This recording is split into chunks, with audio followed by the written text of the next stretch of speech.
Welcome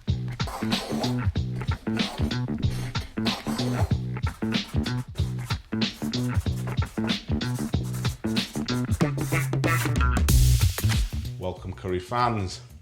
So in this video today we're dealing with part 2 of the question, how do we create better tasting curries?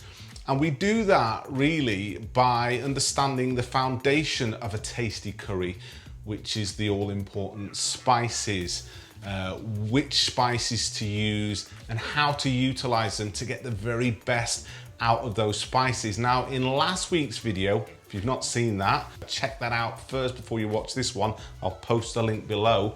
But in last week, part 1, we looked at powdered spices that we might want to use instead of mixed powder.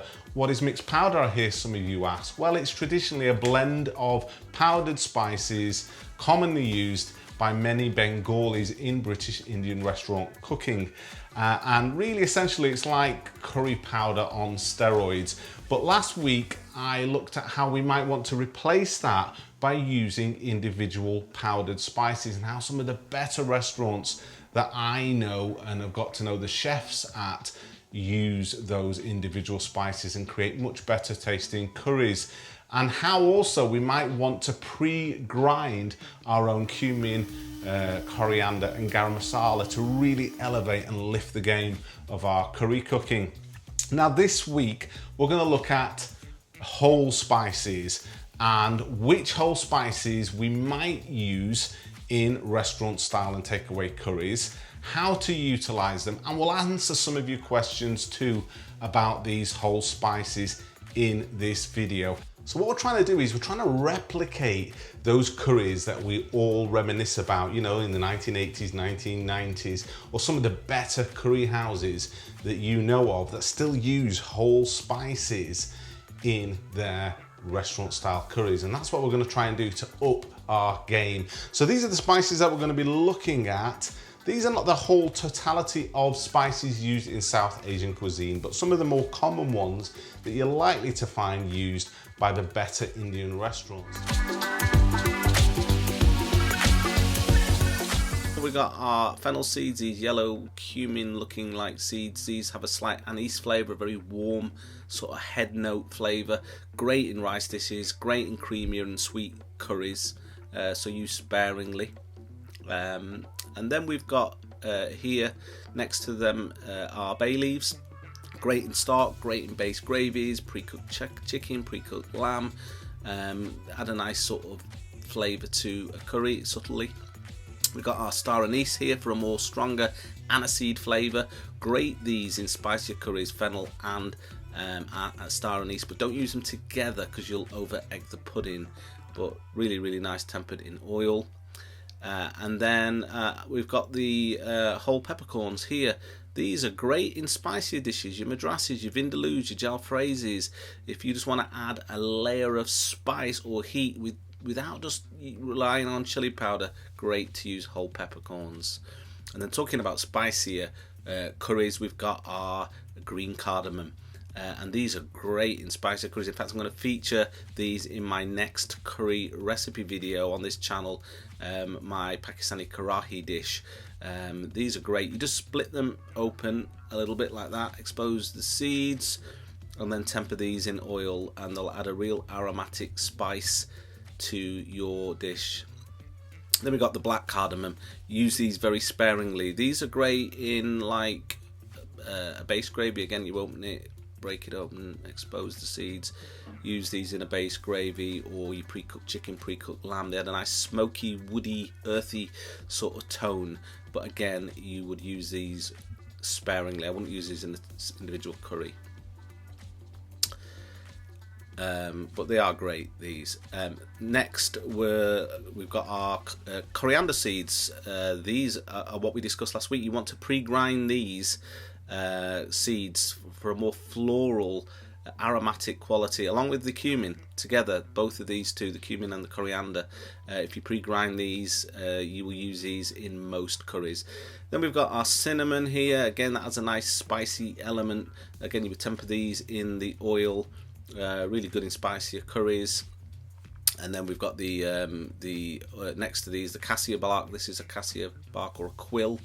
Has a very similar flavour, often used as a replacement to cinnamon, which is a little bit more expensive. And then these two in the middle, we've got our methi leaves. These are very typical in BIR. Add that bitter element to your curry. You can temper these in the oil, or you can grind them in at the end of the dish. And then our ajwain seeds or carom seeds. These also come from a herb. These add a real floral aromatic quality and are very potent. You only need a few of these. Great in tomato dishes like a Rogan Josh, a Boona, a Balti, but more about how we'll use those in videos coming up. So here's a question that I get asked quite often. Should you dry roast your spices before you grind them? For example, your cumin, your coriander, your garam masala. Will that bring out more flavors? Well, my answer to that question is no. I do not dry roast any of my spices that I'm going to grind. And here's the reason. In these spices, you have oils. There are two oils. You've got your volatile oils and your non-volatile oils. And the difference between the two is that one oil is aromatic, the other is flavor. Now, if we dry roast our spices, your house will smell amazing. We will release those oils, those aromatics, and we'll get an amazing smell. But what we're after in our dishes is flavor. And therefore in India, you find that they generally don't dry roast spices before they grind them. Now, if you're adding spices, whole spices that is, or powdered spices, into a dish where you're not going to temper the spices in oil, in other words, put some whole spices in a bit of hot oil, release their flavors, in that case, you might want to dry roast them. Say, for example, you're just going to put some spice in a dal or a soup or some stock or a gravy or something, and you're not going to temper them first in the oil. In that case, you can dry roast the spices, grind them, and go straight in to the liquid. But if you're going to temper them in your oil, don't dry roast them first, because what can often happen is when you dry roast spices, they take on a different characteristic. They become less floral and less aromatic and more astringent. And I don't particularly like that flavor in my curries, so I don't dry roast the spices that I'm going to ground. Plus, if you dry roast spices, grind them, then store them, they'll lose much more of their oils and potency over time than if you just literally grind them and store them. So I hope that clears up that question about whether to dry roast or not. You'll find some of the best chefs, South Asian chefs, don't dry roast their spices, particularly if they're going to grind them. For example, Koshi Patel at the Prashad in Bradford, they featured in Gordon Ramsay's Best Indian Restaurant, and she's famous for a garam masala, which she does not dry roast before. She just grinds it. She makes sure the spices are nice and dry, leaves them in a warm plate, and then she just grinds them and gets the best flavor from a garam masala doing that. So just try that tip. So I hope you enjoyed that video and you got something out of it. I do realise for many of you that follow me on this channel, you're already seasoned pros and you know all about whole spices and how to get the most out of them. But for others who are just learning, they've got those questions, you know, do you dry roast your spices before you grind them? Which whole spices work together, etc., etc. Next week, we're going to put the principles that we've learned in these past two videos to work in a curry recipe. We're going to feature on this channel a delicious, sumptuous, spicy Karahi style Pakistani curry. So look forward to that next week. Now, if you've just found this channel, it's the first time that you've found it, then please subscribe and don't forget to hit the bell notification button to be alerted for new videos as I make them. And if you've enjoyed this video, please give me a thumbs up and a like. And if you've got any comments, I mean, how do you use spices? Do you dry toast them before you grind them? Do you get different results? Well, please post your comments below and we'll get a bit of a chat going. So thanks for watching. I look forward to seeing you next Friday.